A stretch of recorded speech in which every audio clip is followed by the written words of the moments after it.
सबैजनालाई प्रभु येशू क्रिस्टको नाउँमा प्रेज the lord. नमस्कार, धन्यवाद।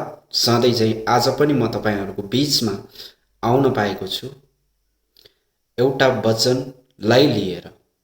म चाहिँ आज तपाईँहरूको बीचमा बोल्ने छु। आज हामी चाहिँ के चिजमा भर पर्नु हुँदैन र के चिजमा घमण्ड गर्नु हुँदैन र के चिजमा मन लाउनु हुँदैन भन्ने कुरा। आज हामीले भर नपर्ने भनेको चाहिँ त्यो चिजमा जो चाहिँ साउनको भेलमा जब बगेर आउँछ धेरै सामानहरू, मुढाहरू, काठहरू, कुनै पनि सामानहरू, जस्तै हामी देख्दछौँ कहाँको सामानहरू बगेर आएका हुन्छन्, त्यो कसै न कसैका हुन्छन्। घरको हरेक काठपातदेखि लिएर सामग्रीहरू बगेर आउँछ। बगेर आउँदै गर्दा हामीले देख्यौँ, हाम्रो हात पर्यो, हामी यसरी पाउँदो रहेछ भनेर त्यसमा भर परेर जीवन बिताउँछौँ भने है। जसरी भनौँ, जब साउनको भेल आउँछ त्यतिखेर माछाहरू पनि कति धेरै, हामी जे लिएर गए पनि त्यहाँ माछा पर्छ। चाहे हामी त्यहाँ कुनै पनि झुल लिएर गए पनि त्यहाँ माछा पर्छ। तर हामी त्यसमा भर पर्छौँ र यसरी माछा आउँदो रहेछ भनेर हामीले अथाह जालै च्यात्तिनी गरेर माछा पाउँछौँ। हामी सधैँ त्यसमा डिपेन्ड पर्छौँ भने हामीलाई फाइदा हुँदैन। तर आफ्नो इमान्दारी, आफ्नो जुन परिश्रमिकद्वारा कमाएको धन नै, त्यसमा नै मन लगाउनु, त्यसमा नै भर पर्नु नै राम्रो कुरा हो। र अर्को कुरा, घमण्ड नगर्नु भन्ने कुरा। र हामीले कुनै पनि चोरीको सामान, हामीले कुनै पनि लुटेको चोरीको सामानमा हामी घमण्ड गर्छौँ भनेदेखि हामीलाई लाग्छ कि यसरी नै गुजारा चल्छ, जहाँ कि यो गलत छ। त्यही भएर आज कुनै पनि असल बाउआमाले आफ्नो छोराछोरीले चाहिँ धन सम्पत्ति कमाउँदा, उनीहरूको वृद्धि हुँदै गर्दा, उनीहरूको तलब धेरै हुँदै गर्दा कुनै पनि बुवा मम्मीलाई सोध्नुस् कि तपाईँको छोराछोरीको तलब कति छ भन्दा उनीहरूलाई सोध्नुस् र उनीहरूले भन्छन् मेरो छोराछोरीले चाहिँ यसरी चाहिँ दुःख गरेर, यसरी परिश्रमिक गरेर गुजारा चलिरह भन्नुहुन्छ। ती बुवा मम्मी सही हुनुहुन्छ। तर यस्तो बुवा मम्मी जसले चाहिँ भन्नुहुन्छ कि मेरो छोराछोरीको तलब यति छ, यति खानुहुन्छ भन्नुहुन्छ, र उहाँहरूको काम चाहिँ यस्तो काम जहाँ चाहिँ हर प्रकारले 2 नम्बरी धन्दा कुनै पनि गरेर कमाएकोमा उहाँहरू प्राउड गर्छन् आफ्नो छोराछोरीलाई भनेदेखि ती बाउआमा राम्रो असल बाउआमा होइन। त्यसैले राम्रो असल बुवा मम्मीको चाहना यो हुन्छ कि बालबच्चाहरूले, आफ्नो छोराछोरीहरूले पैसा कमाओस्, तर 2 नम्बरी गरेर होइन, पैसा कमाओस् तर चोरी गरेर होइन, धुतेर कमाएको होइन, तर असल काम गरेर इमान्दारीपूर्वक कमाएर परिश्रमिक अनुसार सोझो बनेर कमाएको पैसामा उनीहरू खुसी हुन्छन्। किन त भन्दा, किनभने त्यो धन कसैले पनि खोज्न सक्दैन, त्यो धनको मिसयुज हुँदैन। आज हामीले यो बुझ्नुपर्छ। र हामीले एउटा कुरा यो बुझ्नुपर्छ कि संसारमा धेरैभन्दा धेरै मानिसहरू फस्ने भनेको चाहिँ मानिसहरू ब्याकस्लाइड हुने र मानिसहरूले परमेश्वरलाई बिर्सिने, परमेश्वरबाट टाढा हुने एउटा कुरा छ। त्यो कुरा हो धन सम्पत्ति, पैसा है। पैसा यस्तो चिज हो जसद्वारा चाहिँ मानिसहरू खराबीमा पर्न सक्छन्, लोभमा पर्न सक्छन्। तर हामीलाई परमेश्वरको वचन बाइबलले भन्दछ कि खराबीको जड पैसा हो। र यसले भन्न खोजेको यो होइन कि पैसा आफैमा खराब हो, तर पैसा नै सबै थोक हो भनेर पैसाकै लागि हरेक जे पनि काम गर्ने, 2 नम्बरी धन्दा चलाउने, हरेक प्रकारले त्यसमा लाग्ने र त्यो कमाएकोमा खुसी हुने, त्यसमा मन लगाउने, त्यो नै जीवन हो भनेर त्यसमा पर्नेलाई चाहिँ परमेश्वरको वचनले भन्दछ त्यसमा चाहिँ मन नलगाऊ। है। तिम्रो धन सम्पत्ति बढ्यो भने, तिमीले धेरै कमायो भने तिमीले चाहिँ मेरो गोल नै यही हो, मैले पाएको यो धेरै राम्रो हो र म धेरै खुसी छु, यो मेरो आशिष हो भनेर तपाईँ हामी लागिरहेका छौँ भने, त्यही भएर त म भन्दैछु त, आज मानिसहरूले जब मोटिभेसनल प्रिचिङ गर्छन्, जब ब्लेसिङ टाइपको प्रिचिङ गर्छन्, त उनीहरूको ज्यादातर फोकस मनीमा, पैसामा भएको हुन्छ।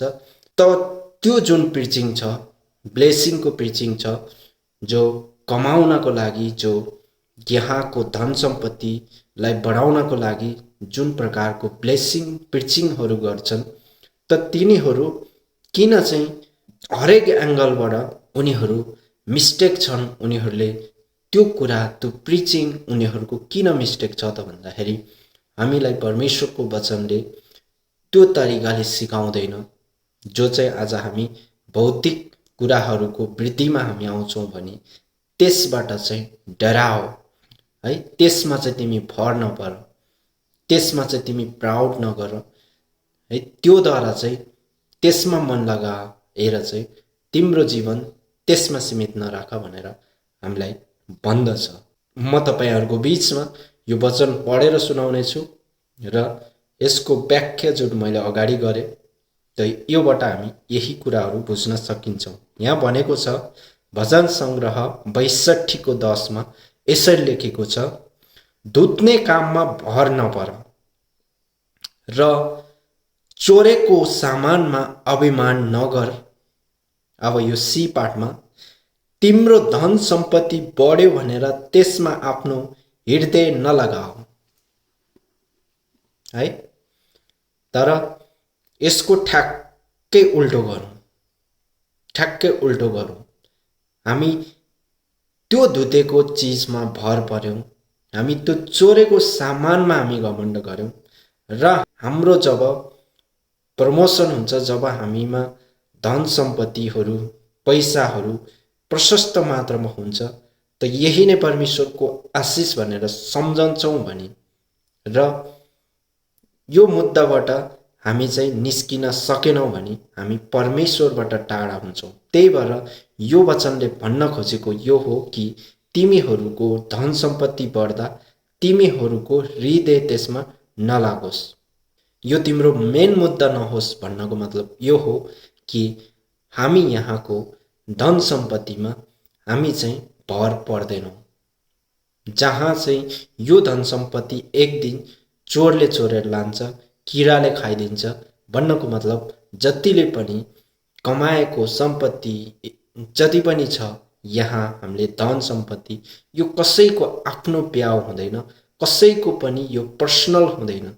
यो भनेको कसै न कसैको लागि हामीले थोरै या धेरै जसरी पनि हामीले एउटाको भागमा हामीले छोडेर जान्छौँ, कि हस्बेन्ड कि वाइफ कि छोरा कि छोरी कि बाउ कि आमा कि दाजु कि भाइ कि साथी कि आफन्त कि इष्ट कि कुनै न कुनै मानिसको लागि त्यो हामीले कमाएको, हामीले जमाएको हामी दिन्छौँ, त्यो प्रोभाइड गरेकै हुन्छौँ हाम्रो जीवनकालमा जति पनि हामीसँग हुन्छ।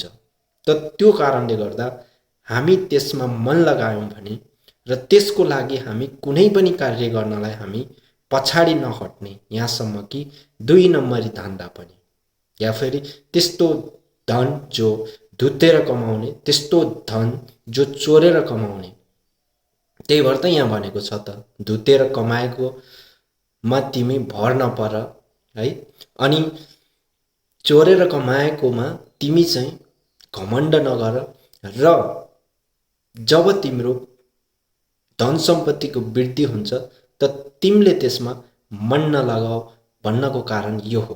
त्यसैले ब्लेसिङ प्रिचर्सहरूलाई किन आज एमएमबीले एक्सपोज गर्छ र किन उनीहरू चाहिँ आज बिब्लिकल्ली बराबर उनीहरू राइट छैनन्, उनीहरूले त्यो मोडमा लिएर जान्छन् जहाँ जुन मोडमा चाहिँ परमेश्वरलाई होइन तर उनीहरू चाहिँ अन्धकारको कुरालाई पछ्याउँछन्, जो एक दिन चाहिँ उनीहरूले त्योद्वारा चाहिँ परमेश्वरको नजिक होइन तर अन्धकारको पिताको सामना गर्नेछन्। त्यो कारणले आज हामीले यो कुराबाट प्रष्ट रूपमा बुझ्नुपर्छ कि आज हामीले मन लगाउने चाहिँ त्यो मालिकको हो, त्यो शिक्षाको हो जुन शिक्षालाई भन्छ साउन्ड डक्ट्रिन, जुन शिक्षालाई भन्छ है। जब पैसाकै कुरा गर्दाखेरि दुवैपट्टिलाई प्रेज गरेर दुवै पाटोलाई राखेर बराबर राखेर यो गर्यो भने यस्तो हो, यो गर्यो भने यस्तो हो भनेर जुन पाटो राखेर प्रचार गर्छ साउन्ड डक्ट्रिन, जो स्वस्थ शिक्षा हो, जो चाहिँ बिमार नपार्ने खालको शिक्षा हो, आज हामीले त्यो शिक्षालाई लिन जरुरी छ। किनभने मत्ती 6:33 अनुसार हामीले बुझ्यौँ भने त्यहाँ धेरै कुरा बताएको छ, धेरै डिप स्टडी छ मत्ती 6:33 मा, जहाँ चाहिँ त्यहाँ भनेको छ कि पहिले मेरो राज्य र धार्मिकताको खोजी गर अनि सबै थोक तँलाई थपिनेछ। जो थपिने चिजलाई हामी उसको पछाडि लाग्छौँ भने त हामी खोजी गर्ने चिजलाई कहिले खोज्छौँ त? त्यही भएर हामीले पहिला खोजी गर्ने चिजलाई खोजी गर्ने हो, तर त्यो चिजलाई होइन जो थपिने कुरा हो। त्यो त परमेश्वरको मर्जी हो, उहाँको इच्छा हो, उहाँले दिनुहुन्छ, नदे पनि उहाँको मर्जीले हो। उहाँलाई थाहा छ के दिनुपर्छ, कहिले दिनुपर्छ, किन दिनुपर्छ, तर हामी त्यसमा मन लाउने होइन। त परमेश्वरलाई धन्यवाद दिदछु म कि आज जुन साउन्ड डक्ट्रिनको प्रिचिङ आज म गर्दछु, यो साउन्ड डक्ट्रिन बुझ्न एकदम जरुरी छ।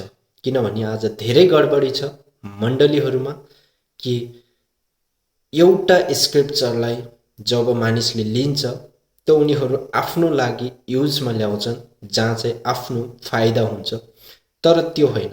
आज स्क्रिप्चर्स कहिले पनि वान साइडेड प्रिचिङ गर्न मिल्दैन। स्क्रिप्चर जहिले पनि बोथ साइड युज गर्न जरुरी छ। दुवै साइड हामीले त्यसलाई प्रचार गर्यौँ भने बल्ल त्यो साउन्ड डक्ट्रिन हो। नत्र हामी एउटा स्क्रिप्चरबाट डक्ट्रिन हामी कुनै सिद्धान्त बनाउन सक्दैनौँ। यो गर्न परमेश्वरको वचनभन्दा विपरीतको कुरा हो, जहाँ चाहिँ परमेश्वरको वचनले नै भन्दछ। आज म तपाईहरुको बीचमा यति नै बोल्न चाहे। सबैजनालाई प्रभु येशू ख्रीष्टको नाममा प्रेज द लर्ड, नमस्कार।